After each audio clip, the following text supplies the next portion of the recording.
নমস্কার। আজকের জ্ঞান সঙ্গমের টপিক হলো পৃথিবীর সবচেয়ে খারাপ অবস্থাকেও মেনে নিন। গুরুজি বলছেন, ধরুন পৃথিবীর সবচেয়ে খারাপ অবস্থাটা আপনার সামনে এসে পড়ল, তখন আপনি তা নিয়ে কি করবেন? সবচেয়ে খারাপটা পেলে আপনি অভিযোগ করতে পারবেন না। আপনি কেবল তখনই অভিযোগ করতে পারবেন যখন সবচেয়ে খারাপটা আপনার সামনে আসবে না। পৃথিবী যদি তার সবচেয়ে খারাপ অবস্থায় থাকে, তবে তা কেবল আরও ভালো হতে পারে এবং আপনি এখানে আছেন একে আরও ভালো করার জন্য। একজন বলছেন যে যখন পরিস্থিতি একেবারে সবচেয়ে খারাপ থাকে, তখন কেবল সময় আর স্থানই থাকে। আর একজন বলছেন, যখন আপনি দেখেন যে জীবন কষ্টে জর্জরিত, তখন আপনি নিজের ভেতরে যান। এটা একটা দম ফুরিয়ে যাওয়ার মতো এবং আপনাকে শ্বাস নিতে হয়। যখন আপনাকে সব কিছু একা করতে হয়, কেউ সাহায্য করতে আসে না, আপনি সব কিছু একা করেন, তখন কি হয়? তিনটি বিকল্প আছে: হতাশা এবং অভিযোগ। 2 নম্বর হচ্ছে কাজটি আপনি নিজে করেছেন, তার কৃতিত্ব নিন, অন্যদের ধন্যবাদ দিন এই জন্য যে তারা সাহায্য করেনি, যাতে আপনি সমস্ত কৃতিত্ব নিতে পারেন। 3, কৃতজ্ঞ হন, গভীরভাবে প্রার্থনা করুন এবং জানুন যে এই সব কিছু একা করার জন্য প্রয়োজনীয় সমস্ত শক্তি আপনিই পান। কর্তা তো একজনই। জয় গুরুদেব।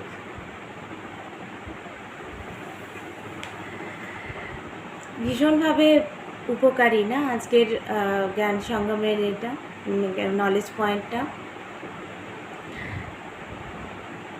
যখন গুরুজি বলছেন যে সবচেয়ে খারাপটা পেলে আমরা অভিযোগ করি, কিন্তু তখনই আমরা অভিযোগ করতে পারবো যখন সবচেয়ে খারাপটা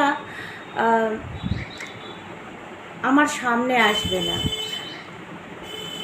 পৃথিবী যদি তার সবচেয়ে খারাপ অবস্থায় থাকে, তবে তা কেবল আরও ভালো হতে পারে এবং আপনি এখানে আছেন একে আরও ভালো করার জন্য। আমরা পৃথিবীতে কেন আছি? পৃথিবীকে আরও ভালো করার জন্য। আর যখন আমাদেরকে সমস্ত কাজ একা করতে হয়, তখন আমাদের তিন রকম বিকল্প হতে পারে। কি হতে পারে? এক হচ্ছে আমাদের হয় হতাশা হবে, আমরা অভিযোগ করতে পারি। আদারওয়াইজ আমরা নিজের কাজটি করেছি তার পুরোপুরি কৃতিত্ব নিতে পারি,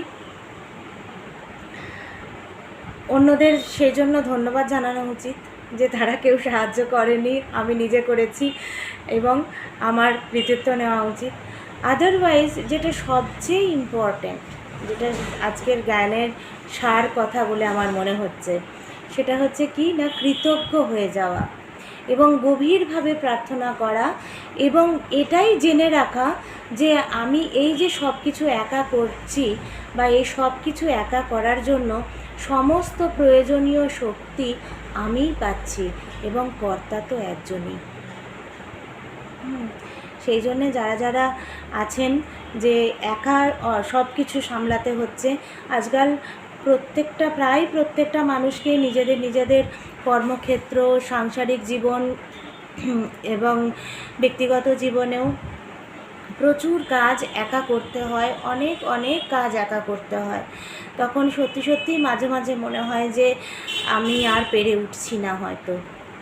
কিন্তু এই যে কথাটা লাস্টে গুরুজির নলেজ পয়েন্ট থেকে আমরা পেলাম যে কৃতজ্ঞ হয়ে যাওয়া উচিত এবং গভীরভাবে প্রার্থনা করা উচিত, এটাই যে আমি সেই সমস্ত কাজটা করার জন্য সেই সব শক্তিটা আমি পাচ্ছি এবং কর্তা একজনই। খুব ভালো না? আজকেরটাও ভাবার মতো। প্রত্যেকটা নলেজ পয়েন্ট শোনার পর একটু চোখ বন্ধ করে সেটা নিয়ে একটু ভাবা উচিত। সবাই ভালো থাকুন, সুস্থ থাকুন। দেখা হচ্ছে পরের এপিসোডে। নমস্কার।